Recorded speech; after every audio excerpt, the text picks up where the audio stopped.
ایک مرتبہ نبی صلی اللہ علیہ وسلم گھر میں موجود تھے اور سیدہ فاطمۃ الزہرا رضی اللہ تعالیٰ عنہا آئی۔ کہنے لگی، اے اللہ کے نبی صلی اللہ علیہ وسلم، کئی دن سے ہمارے گھر میں فاقہ تھا۔ حضرت علی رضی اللہ تعالیٰ عنہ آج کچھ پیسے لائے، میں نے روٹیاں بنائی، ایک روٹی میں نے اپنے لیے، ایک ان کے لیے اور ایک بچوں کے لیے بنائی۔ اپنی روٹی جب میں کھانے لگی تو میرے دل میں خیال آیا، فاطمہ تم تو روٹی کھا رہی ہو، کیا پتہ تمہارے والد کو کھانا ملا یا نہیں ملا۔ ابو میں نے آدھی روٹی کھا لی اور آدھی میں اپنے چادر کے کونے میں باندھ کر آپ کے لیے لائی ہوں۔ حدیث پاک میں آتا ہے، نبی صلی اللہ علیہ وسلم نے وہ آدھی روٹی لی اور اس کا ایک ٹکڑا اپنے منہ میں ڈالا اور فرمایا، اے بیٹی، قسم ہے اس پروردگار کی جس کے قبضے میں تمہارے والد کی جان ہے، آج تیسرا دن ہے، میرے منہ میں روٹی نام کی کوئی چیز نہیں گئی۔ سوچنے کی بات ہے کہ جب باپ ایسے محبت دیتا ہے تو پھر بیٹی میں بھی ایسی محبت ہوتی ہے۔ اللہ تعالیٰ ایسی بیٹی ہر کسی کو نصیب فرما دے۔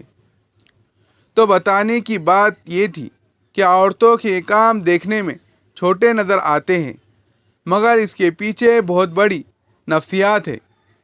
آپ اگر تھوڑا سا اس کے ساتھ تعاون کریں گے، اس کی مدد کریں گے، دو لفظ بول دیں گے، محبت کی نظر سے اس کے کام کو دیکھ لیں گے اور کچن کو دیکھ کر خوشی کا اظہار کر دیں گے، تو پھر کیا ہوگا کہ اس عورت کے دل میں محبت بڑھیں گی کہ میرے میاں میرے کام کو پسند کر رہے ہیں، اس کے دل میں ایک تسلی ہو جائیں گی۔ چوتھا سنہری اصول یہ ہے کہ انسان وقتاً فوقتاً اپنی بیوی کو ہدیہ اور تحفہ دیتا رہے۔ ہم نے تجربے سے یہ بات دیکھی کہ جب منگنی ہو جاتی ہے اور نکاح کا انتظار ہوتا ہے تو اس وقت اپنی منگیتر کو اتنے ہدیے بھیجتے ہیں کہ بھرمار کر دیتے ہیں، اور جب نکاح ہو جاتا ہے تو پھر اسے سال بعد بھی ہدیہ دینا یاد نہیں ہوتا۔ یہ بہت بڑی غلطی ہے۔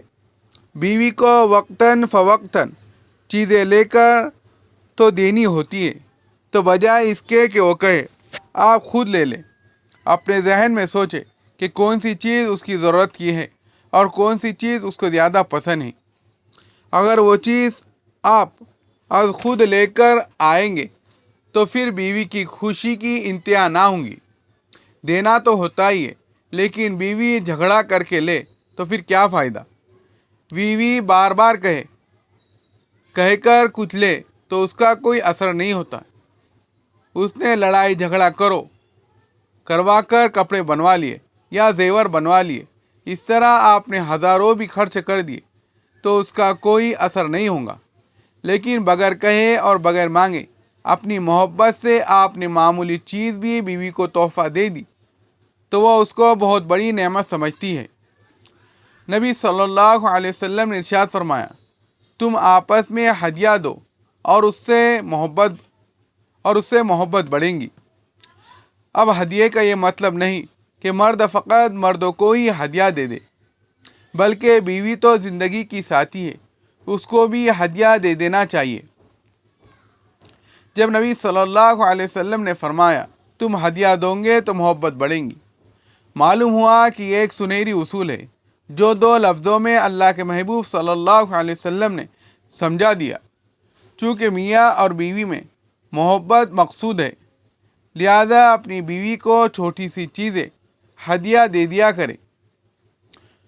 چیز کو نہیں دیکھا جاتا بلکہ اس سوچ کو دیکھا جاتا ہے جس کی وجہ سے ہدیہ دیا ہے۔ آپ کی چیز بہت قیمتی ہے یا کم قیمتی ہے، اس سے بیوی کو کوئی غرض نہیں۔ غرض تو اس کو اس سے ہے کہ میرے میاں نے مجھے تحفہ اور ہدیہ لا کر دیا۔ ضروری نہیں ہوتا کہ ہر تحفہ بڑا قیمتی ہو تب تحفہ بنتا ہے، بلکہ چھوٹی چھوٹی چیزیں بھی تحفہ بن جاتی ہے۔ کوئی نہ کوئی چیز اپنی بیوی کو دیتے رہنا گھر میں محبت کا سبب بن جاتا ہے۔